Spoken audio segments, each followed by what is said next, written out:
raja. Raja atas segala raja. Tuhan atas segala Tuhan. Amin. Haleluya, haleluya. Haleluya. Mari kita teruskan pujian kita.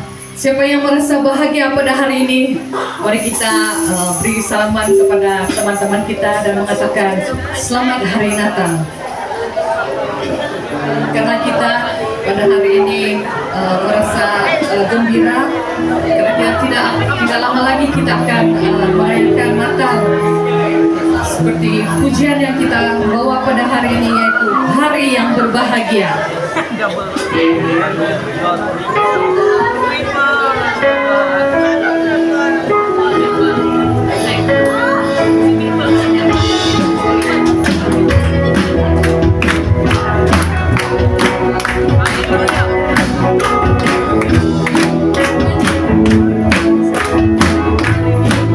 Sementara pujian ini dinyanyikan, tamu komite akan dijalankan.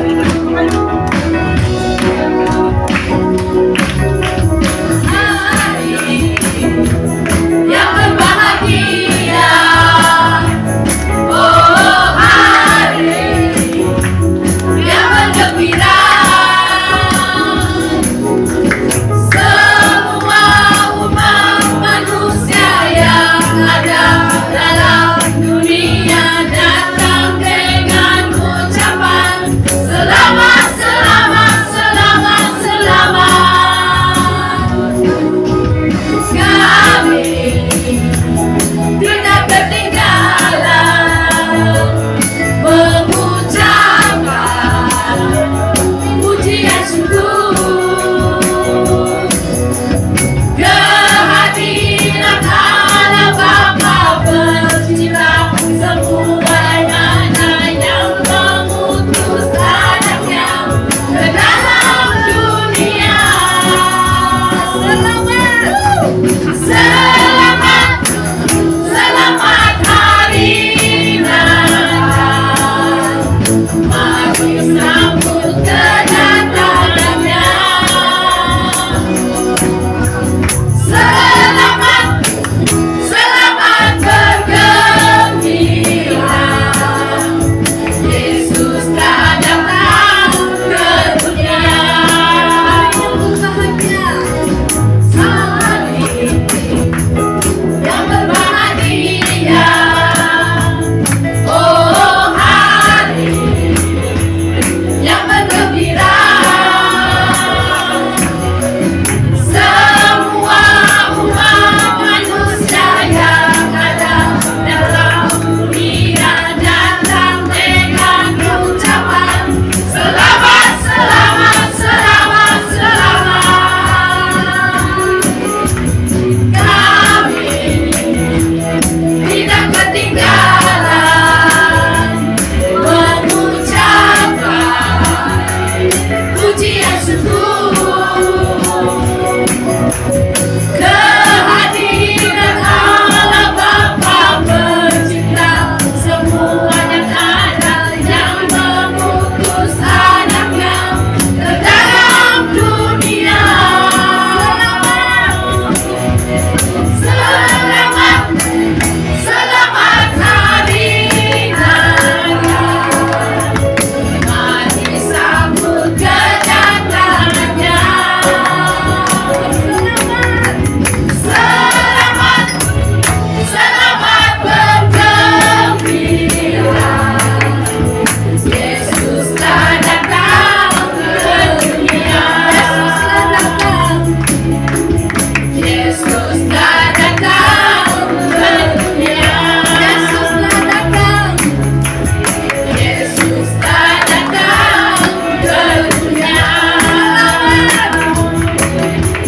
Selamat. Haleluya. Haleluya. Pujian kita yang seterusnya itu dunia gemar, bersoraklah.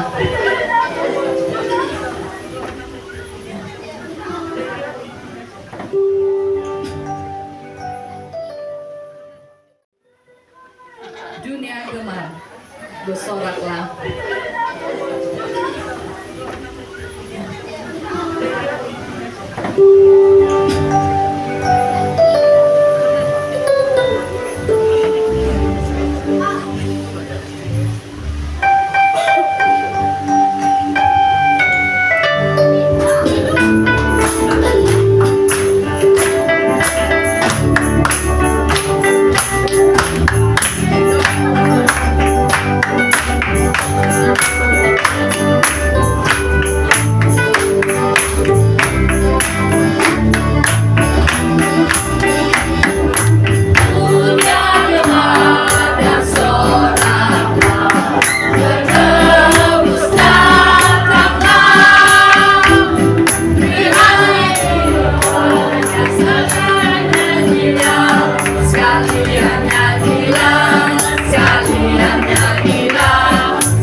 Yesus Kristus.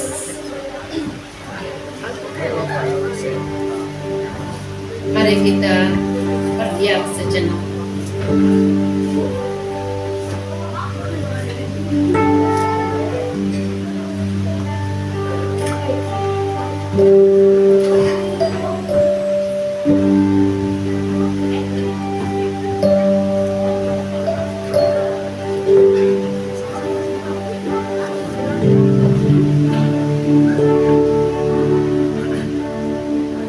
Kita mengangkat lagu ini seperti mana lagu yang sudah kita nyanyikan awal tadi. Yesus Kristus.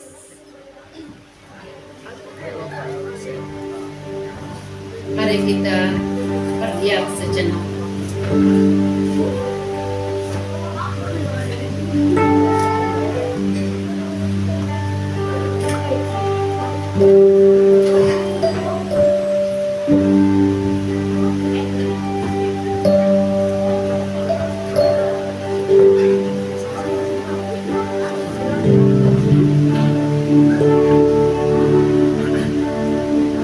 Kita mengangkat lagu ini seperti mana lagu yang sudah kita nyanyikan awal tadi, mengingatkan kita 2000 tahun yang lalu kelahiran Kristus Yesus ke dunia ini, pemberian Allah yang terbesar untuk kita manusia yang berdosa, dan lahirnya Dia bukan di tempat yang mewah, bukan disambut orang-orang yang beradab,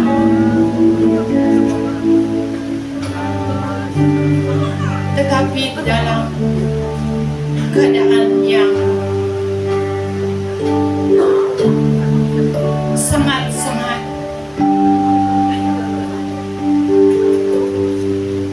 kekurangan, tidak ada kemewahan, tidak ada kebanggaan,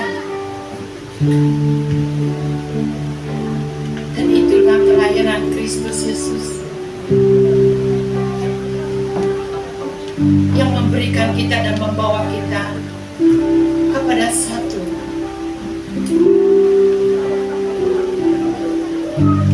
realiti hidup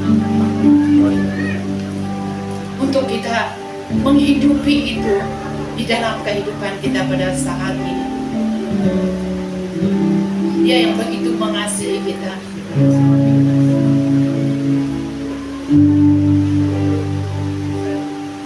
Kita angkat lagu ini di dalam sebagai satu yang kita akan hayati di setiap kata-kata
Engkau Allah yang telah memberikan anak yang tunggal, Yesus Kristus.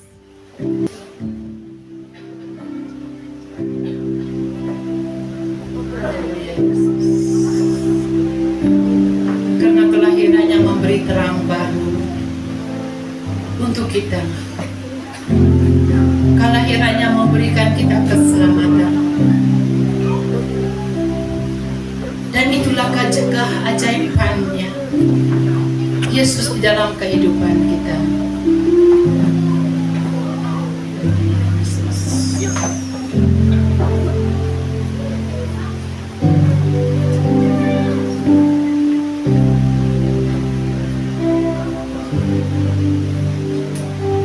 Yesus lahir memberi terang baru.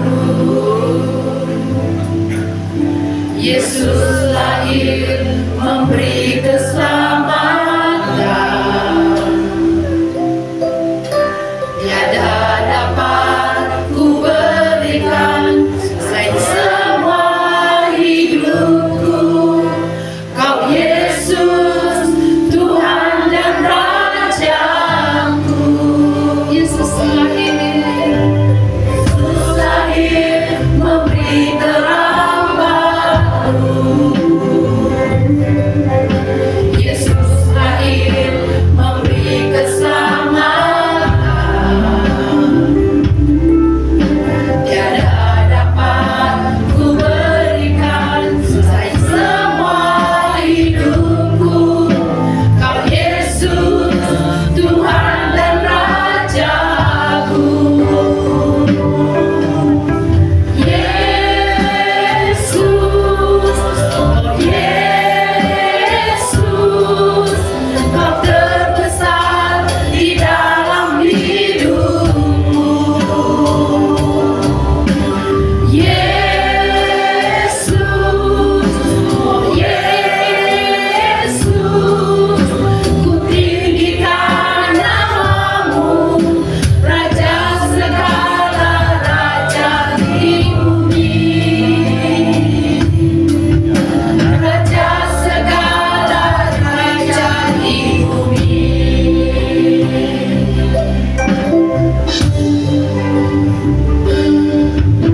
Yesus lahir memberi terang baru. Yesus lahir memberi keselamatan. Yesus lahir memberi keselamatan. Tiada dapat ku berikan selain semua hidupku. Kau Yesus, Tuhan dan Rajaku. Yesus, Yesus, Kau terbesar di dalam hidupku. Yesus, oh Yesus, ku tinggikan namamu, Raja segala raja di bumi. Raja segala raja di bumi. Sama-sama kita katakan Yesus, Yesus. Yesus,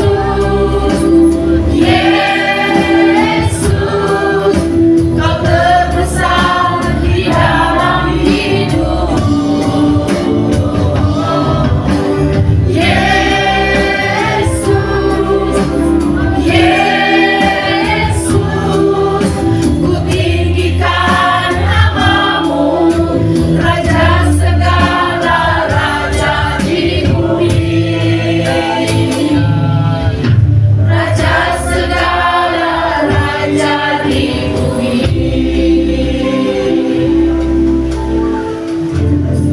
Kita angkat di dalam koros, di dalam nada sederhana kita. Katakan Yesus, Yesus, Kau terbesar di dalam hidupku. Dalam nada yang sederhana. Haleluya. Kita pasca. Yesus.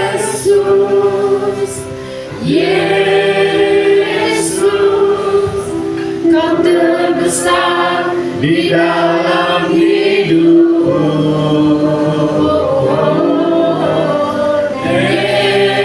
Yesus, oh Yesus, ku tinggikan namamu, Raja segala raja di bumi. Raja segala raja di bumi. Raja segala raja, Raja segala raja di bumi. Raja segala raja di bumi. Yang terpampang di depan kita yaitu respon terhadap anugerah Tuhan dalam Natal. Respon terhadap anugerah Tuhan dalam Natal. Nah, hal yang pertama yang kita perhatikan adalah mengenai dengan arti daripada Natal. Okay? Memang kita setiap penghujung tahun kita akan bercerita, kita akan mendengar khotbah tentang Natal. Jadi kalau Anda sekalian sebagai pendengar menulis daripada tahun berapa kamu berada di sini, berapa kali kita mengadakan Natal, kamu punya buku, mungkin boleh sudah kamu ambil PhD. Ya, tapi bagaimanapun inilah kita punya perjalanan kehidupan sebagai orang-orang yang percaya pada Tuhan. Nah, seperti mana yang kita perhatikan bahwa Natal adalah anugerah terindah dari Allah. Oke, Natal adalah anugerah terindah dari Allah bagi umat manusia. Nah, Natal itu adalah bercerita tentang kelahiran, ya, bercerita tentang kelahiran. Nah, seperti mana yang kita perhatikan, kata Natal itu diambil daripada bahasa Portugis yang disebut dalam bahasa Latin Dies Natalis. Minta maaf kalau tidak betul saya punya sebutan, ini orang punya bahasa. Yang berarti artinya yaitu hari lahir ataupun tentang kelahiran. Nah, kalau kita perhatikan secara teologi, ya, cara teologi, theo itu artinya Allah, logi adalah firman Tuhan. Secara firman Tuhan, kalau kita perhatikan, kalau kita membaca daripada perjanjian lama sampai kepada perjanjian baru balik kepada perjanjian lama, di sana kita perhatikan tidak ada kata Natal ataupun tidak ada kata Christmas yang tertulis. Minta maaf, kalau kamu pernah membaca di situ, Pastor, saya pernah baca, pernah ketemukan kata Natal ataupun Christmas dalam pasal dia, apa itu tidak apa-apa. Nah, ini sesuai dengan yang telah dibuat kajian oleh para ahli teologi. Bahkan kita sebagai pelayan Tuhan pun, sebagai anak-anak Tuhan pun, kita perlu membaca juga, kita perlu punya pendirian juga. Jangan kita terus makan seperti anak burung tuh, di mana ibunya terbang cari makanan, kemudian datang dia buka sejam. Tapi sebagai orang proses, kurang-kurangnya kita punya pendirian. Nah, seperti mana yang saya katakan tadi, yang ada tertulis hanyalah kisah tentang kelahiran Yesus, okay? Seperti yang ditulis oleh Matius dan Dr. Lukas dalam kitab Perjanjian Baru. Walaupun di dalam Perjanjian Lama itu menubuatkan tentang ada raja yang akan lahir, tetapi yang secara yang kita perhatikan secara real di sini, di mana Lukas dan Matius membicarakan tentang kelahiran, tentang kelahiran. Nah, sehingga apa yang kita perhatikan, di mana Matius dia menulis tentang kisah kedatangan orang-orang Majus dari timur ke Yerusalem, di mana mereka bertemu dengan Raja Herodes, dan di mana mereka bertanya di manakah raja orang Yahudi yang baru dilahirkan itu, karena kami telah melihat bintangnya di timur. Ini perspektif yang di mana kita perhatikan, di mana mereka perhatikan ada suatu bintang yang besar, dan sehingga mereka katakan ada raja orang Yahudi yang baru lahir, dan mereka pergi ke Yerusalem bertemu dengan Raja Herodes. Raja Herodes adalah seorang raja yang memerintah Yerusalem pada ketika itu, dan mereka harus hormat kepada raja. Nah, oleh hal yang demikian, seperti mana yang kita perhatikan, satu hal yang dalam kerinduan mereka di sini, di mana mereka datang untuk menyembah Dia, Raja orang Yahudi yang baru lahir itu. Bertemu dengan Herodes dan mereka bertanya, di mana Raja orang Yahudi yang baru lahir itu, karena kami datang untuk menyembah Dia. Menyembah Dia itu salah satu matlamat tujuan mereka untuk bertemu dengan Raja Herodes dan mereka menyembah Dia. Nanti kita akan perhatikan hal yang seterusnya. Nah, kemudian yang kedua, daripada kajian daripada Dr. Lukas, kalau kita perhatikan, di mana Lukas menceritakan kedatangan bala tentera surga, bala tentera surgawi. Kalau kita melihat di dalam Lukas pasal 2 ayat 8 sampai kepada ayat yang ke-13, kita perhatikan di mana bala tentera surga datang kepada para gembala yang sedang menjaga kawanan mereka pada waktu malam di padang. Nah, apa yang berlaku di sini, di mana para gembala mereka dalam keadaan yang ketakutan. Saudaraku yang dikasih dalam Tuhan Yesus Kristus, dikatakan kalau kita perhatikan di daerah itu ada gembala-gembala yang tinggal di padang menjaga kawanan ternak mereka pada waktu malam. Nah, para gembala dalam keadaan yang takut. Ketika mereka melihat Tuhan memberitahu kepada mereka ada seorang raja yang baru lahir. Saudaraku yang dikasih dalam Tuhan Yesus Kristus, kalau kita perhatikan, walaupun kata Natal tidak ada tertulis di dalam Alkitab, namun Natal itu adalah anugerah terindah dari Allah Bapa Surgawi bagi umat manusia. Oke, Natal tak akan berarti kalau Yesus tidak lahir, kalau tidak ada kelahiran. Jadi apa yang dapat kita perhatikan, bahwa kelahiran Yesus Kristus adalah menandakan hadirnya Allah dalam wujud manusia di tengah kehidupan manusia yang sudah rusak.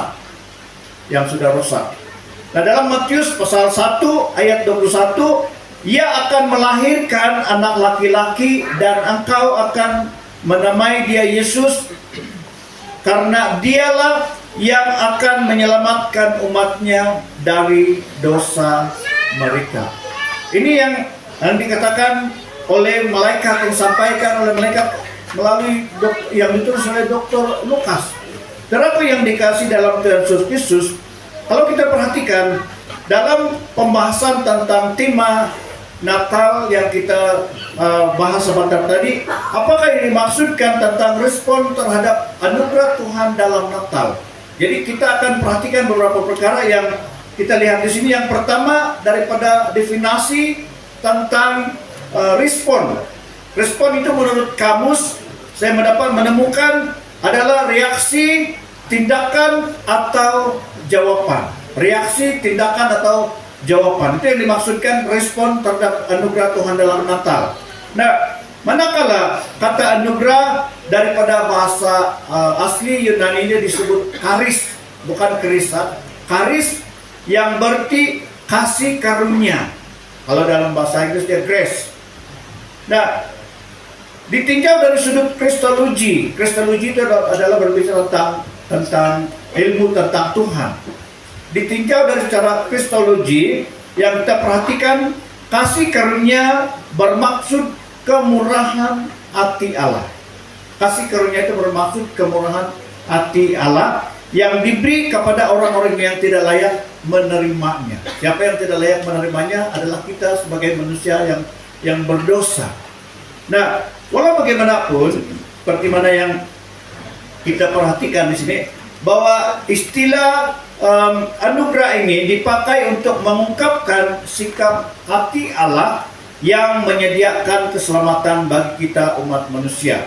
Seperti yang kita baca di dalam episode pasal 2 ayat 8 sampai kepada ayat yang ke-9, dikatakan, sebab kasih karunia kamu diselamatkan oleh iman, itu bukan hasil usahamu, tetapi pemberian Allah. Itu dalam ayat yang ke-8. Manakala dalam ayat yang ke-9, itu bukan hasil pekerjaanmu, jangan ada yang memegahkan diri. Nah, antara ungkapan yang dikatakan oleh penulis daripada surat Efesus ini mengingatkan kita diselamatkan oleh karena anugerah Allah. oleh karena kasih karunia Tuhan yang diberi cuma-cuma kepada kita sebenarnya yang kita tidak layak menerima dia. Nah, lainlah kalau kita menerima hadiah, karena kalau kita karena kita merayakan hari jadi, karena kita merayakan ulang tahun perkawinan kah, ataupun karena kita naik pangkat, kita menerima hadiah, itu lain cerita dia. Tetapi kasih karunia yang diberi oleh Allah kepada kita yang sebenarnya kita tidak layak menerima itu adalah kasih karunia yang diberi kepada kita yang tidak layak menerima karena kita berdosa. Tapi satu hal yang kita perhatikan, kasih karunia Allah itu diberi kepada kita secara cuma-cuma yang kita tidak layak menerima dia. Karena apa? Karena dosa yang membuat kita tidak layak untuk menerima dia. Dan apa yang dikasih di dalam Tuhan kita Yesus Kristus, apa yang kita perhatikan di dalam bagian ini, kalau kita melihat di dalam terjemahan Alkitab Basiburnyo, dikatakan kamu diselamatkan bukan karena usaha amalmu.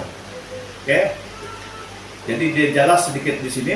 Kamu diselamatkan bukan karena usaha amalmu, tapi karena kasih karunia melalui iman, bukan karena usaha amalmu. Maksudnya di sini ada banyak orang yang memberi sumbangan, banyak orang yang menolong orang begini, itu tidak masalah itu. Kalau karena itu daripada respon terhadap iman kita.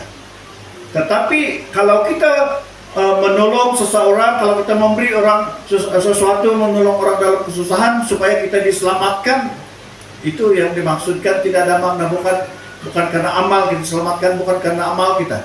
Tapi kita memberi, kita menolong orang-orang yang dalam kesusahan, itu adalah buah-buah daripada iman kita setelah kita diselamatkan.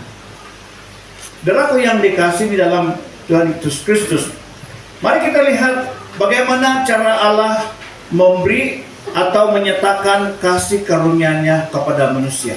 Bagaimana cara Allah memberi atau menyatakan kasih karunia kepada manusia yang tidak layak menerimanya.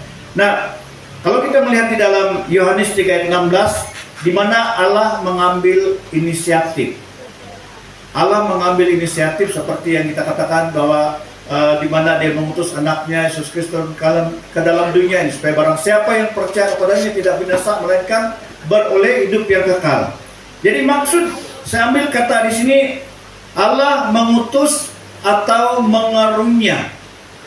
Allah mengutus atau mengarunia atau memberi anaknya Yesus Kristus turun ke dalam dunia ini.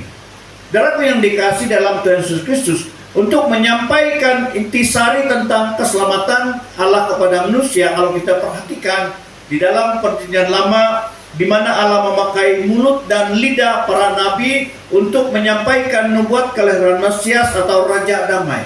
Mulut dan lidah nabi. Mulut itu dan lidah. Kalau mulut saja tidak ada lidah mungkin ada orang dia patah begitu karena orang bilang dia punya lidah itu pindik. Sebenarnya bukan pindik gitu, tapi ada aurat, ada sesuatu hal yang membuat dia sehingga dia begitu sehingga kita susah untuk mendengar, susah untuk memahami.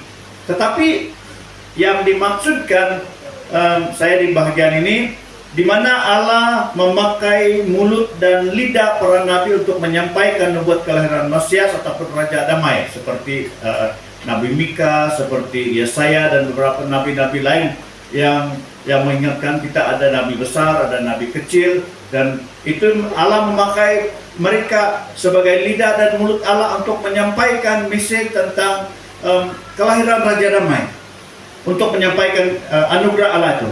Nah, kalau kita lihat di dalam Perjanjian Baru, Allah memakai malaikat, tapi bukan malaikat sebarang malaikat, tapi kalau kita lihat itu malaikat Gibrail.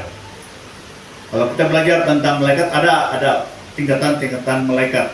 Maksud saya ada golongan-golongan malaikat. Tapi yang disebut oleh firman Tuhan yang menyampaikan message kepada Maria, kepada Yusuf, kepada Zakaria, dan kepada yang lain-lain itu adalah malaikat Gibrail. Dikatakan malaikat Gibrail itu malaikat pembawa rahmat dan janji. Dia menyampaikan rahmat dan menyampaikan janji Allah kepada orang-orang yang tertentu yang yang dikasih oleh Allah. Nah, oleh karena itu dalam perjanjian baru Allah memakai malaikat menyampaikan kabar gembira kepada Yusuf dan Maria tentang kelahiran Yesus yang menjadi juru selamat manusia. Nah, kalau kita lihat di dalam konteks pemberitaan Injil, dalam konteks pemberitaan Injil, Allah memakai Yohanes Pembaptis. Ya, kalau kita membaca di dalam Markus bab 1 ayat 1 sampai ayat yang ke-8, di mana Yohanes Pembaptis dia berbicara tentang untuk mempersiapkan jalan untuk Tuhan.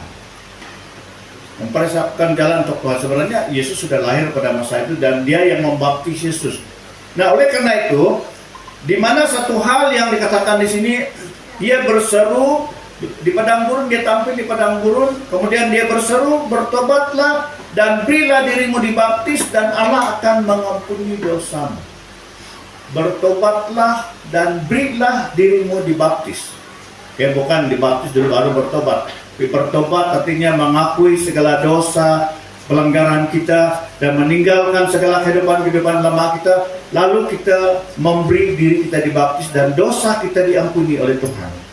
Jadi saudaraku yang dikasih dalam Tuhan Yesus Kristus, itu yang kita maksudkan tentang anugerah Allah di dalam Natal, dalam kelahiran Yesus itu. Sesuatu hal yang kita perhatikan di sini, kalau kita lihat di dalam konteks kita pada masa kini.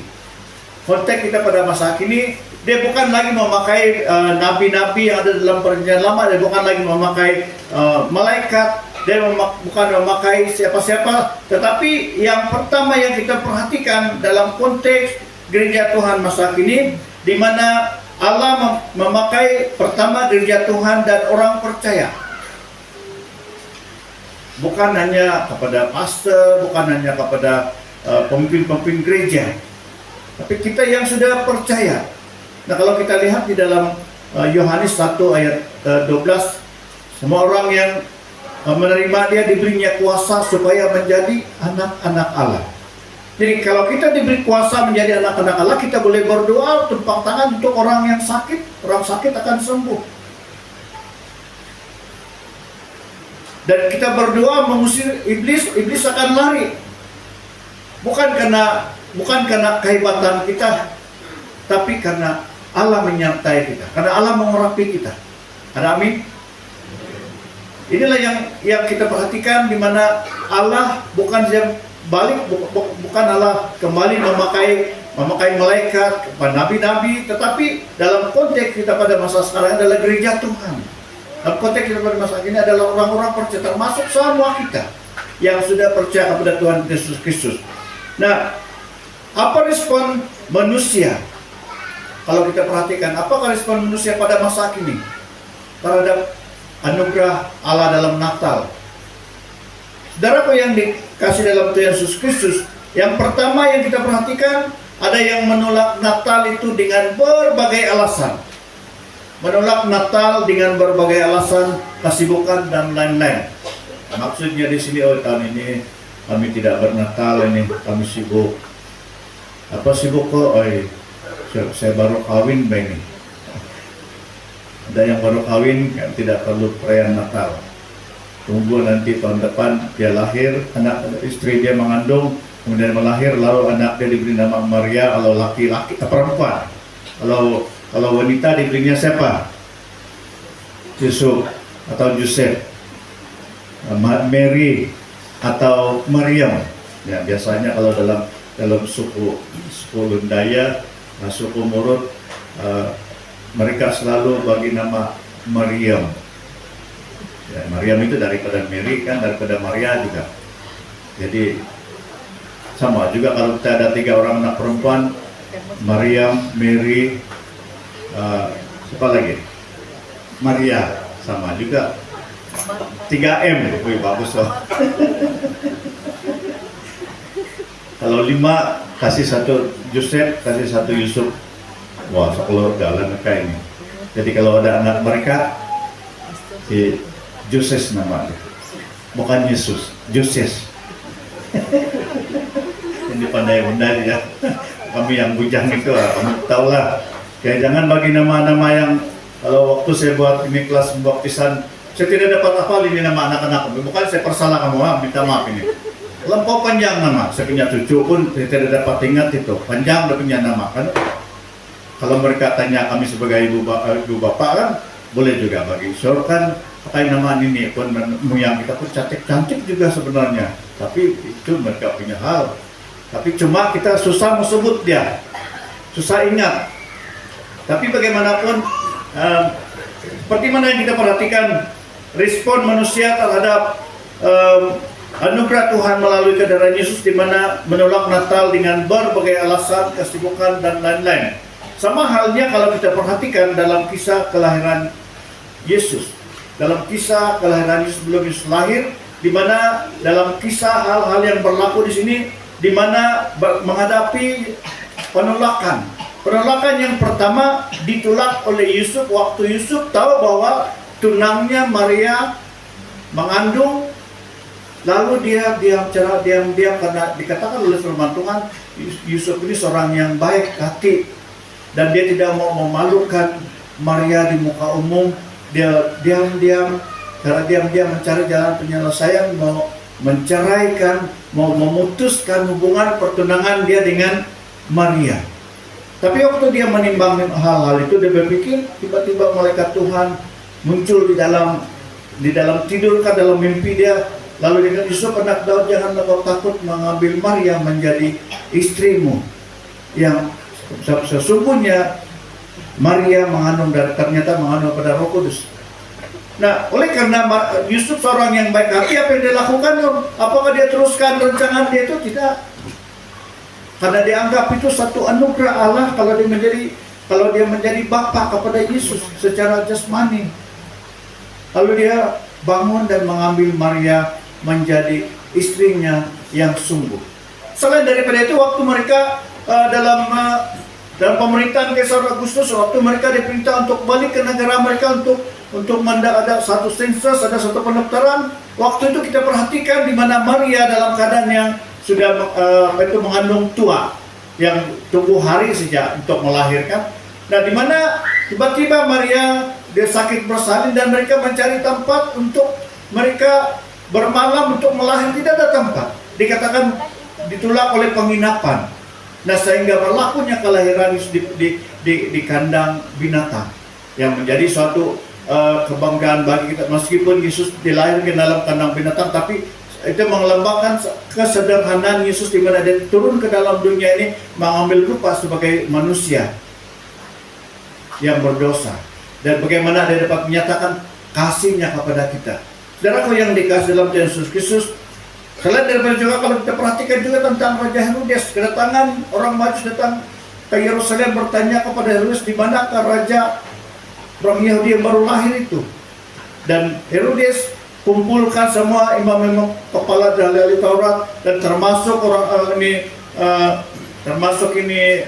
Majus, dan dia bertanya di mana dan bila dan di manakah mereka melihat bintang itu, di manakah Yesus lahir. Satu hal yang dikatakan, pergilah kamu ke Betlehem dan kamu selidikilah hal mengenai anak itu. Kalau kamu tahu, kalau betul-betul dia lahir, segeralah kamu balik kepada saya dan saya akan kembali dan saya akan datang untuk menyembah dia. Dan itu satu hal yang kita perhatikan di dalam kehidupan, perjalanan kehidupan Raja Herodes. Herodes menolak kelahiran Yesus itu dengan pembunuhan. Nah, oleh karena itu malaikat Tuhan sekali lagi muncul kepada orang-orang Majus memberitahu, jangan kamu kembali kepada Herodes, kamu kembali ikut jalan lain, karena Herodes ternyata bukan dia mau menyembah anak, tapi dia mau membunuh. Nah, ketika Herodes tahu, dia bilang, oh rupanya saya ini ditipu oleh orang-orang Majus. Dia keluarkan satu perintah supaya membunuh anak laki-laki, bukan anak perempuan, anak laki-laki yang berumur 2 tahun ke bawah. Dalam arti kata di sini, oh kalau begitu terbunuhlah Yesus itu. Kan ini yang kita perhatikan tentang kisah Herodes. Saudaraku yang dikasih dalam Tuhan Yesus Kristus, apa yang kita perhatikan di sini dalam arti kata Menolak Natal berarti kita menolak Yesus. Ya, menolak Natal berarti kita menolak Yesus. Nah, karena Natal adalah berbicara tentang kelahiran Yesus. Karena Natal itu adalah berbicara tentang pribadi Yesus yang telah turun ke dalam dunia ini, menyelamatkan kita. Nah, inilah yang maksudkan oleh firman Tuhan untuk kita pada malam hari, mengingatkan kita tentang respon kita terhadap anugerah Allah di dalam Natal, anugerah Tuhan dalam Natal. Yang mengingatkan kita diselamatkan oleh karena anugerah Tuhan, bukan karena amal ibadah kita, bukan karena kebaikan kita, bukan karena kepintaran kita, tapi karena anugerah Allah semata-mata. Saudaraku yang dikasih dalam Yesus Kristus, mari kita menjadi saksi Kristus dimanapun kita berada dan dalam keadaan apapun. Inilah message daripada firman Tuhan yang kita mau belajar bersama-sama pada malam hari ini, yang mengingatkan kita respon terhadap anugerah Tuhan dalam Natal. Saya tidak tahu apa respon kamu secara pribadi, tapi mari kita meresponi respon yang positif, menerima Yesus sebagai Tuhan dan Juru Selamat pribadi kita. Karena Yesus tidak akan dilahir dua kali, tapi yang secara pribadi kita, kalau kita belum menyerahkan kehidupan kita sungguh-sungguh kepada Tuhan, kita dalam kesempatan yang indah ini, mari kita menyerahkan kehidupan kita, membuka hati kita, mengundang Yesus Kristus masuk ke dalam hati kita sebagai Tuhan dan Juru Selamat pribadi kita, dan kita akan menerima keselamatan, kita akan menerima kehidupan yang kekal yang Tuhan sediakan bagi kita sebagai orang-orang yang percaya kepada Tuhan. Inilah message daripada firman Tuhan yang kita belajar bersama-sama pada malam hari ini. Apabila kita sudah menerima sebagai Tuhan dan Selamat pribadi kita, kita akan menjadi saksi Kristus. Kita akan membawa berita damai sejahtera itu, sampaikan kabar sejahtera itu, damai sejahtera itu, keselamatan kepada orang yang memerlukan kehidupan keselamatan. Sama halnya seperti kita menyalakan lilin, contoh pada malam hari ini mengingatkan kita di mana kita, lilin itu menggambarkan turun ke dalam dunia ini, menerangi dunia yang penuh dengan kegelapan, menerangi hidup kita yang penuh dengan kejahatan. Dan apabila kita sudah diterangi oleh Yesus, terangi oleh terang Tuhan, dan marilah kita bersinar, kita menyebarkan terang Tuhan itu kepada orang-orang yang ada di sekeliling kita. Inilah message daripada firman Tuhan yang kita belajar bersama-sama pada malam hari ini. Mari kita berdoa. Allah Bapa yang ada dalam kerajaan surga, Bapa kami yang kami kenal dalam Tuhan Yesus, kami bersyukur dan berterima kasih kepada Tuhan karena kami telah belajar daripada firman Tuhan. Kami diperingatkan bahwa Natal itu mengingatkan kami tentang kelahiran Tuhan Yesus yang telah menjadi Tuhan dan Juru Selamat pribadi kami, yang telah membebaskan kami daripada hukuman maut, memberikan kami kehidupan yang baru di dalam Engkau, sehingga kami menjadi anak-Mu dan milik-Mu yang abadi dalam Engkau. Terima kasih Tuhan, biarlah firman Tuhan yang telah kami belajar bersama pada malam hari ini menjadi satu rima yang tetap terus berbicara dalam hati kami dan mengingatkan kami agar kami tetap memiliki respon positif tentang kelahiran Yesus, menerima sebagai Tuhan dan Selamat pribadi kami Tuhan. Terima kasih Bapak, materaikan firman-Mu yang telah kami belajar bersama pada malam hari ini agar menjadi satu benih yang tumbuh dan berbuah berlipat ganda dalam kehidupan kami Tuhan. Terima kasih Bapak, terpujilah nama-Mu Tuhan Yesus Kristus. Ini doa kami Tuhan, di dalam dan atas nama Tuhan Yesus Kristus yang sudah menjadi Tuhan dan Juru Selamat pribadi kami sudah berdoa. Amin.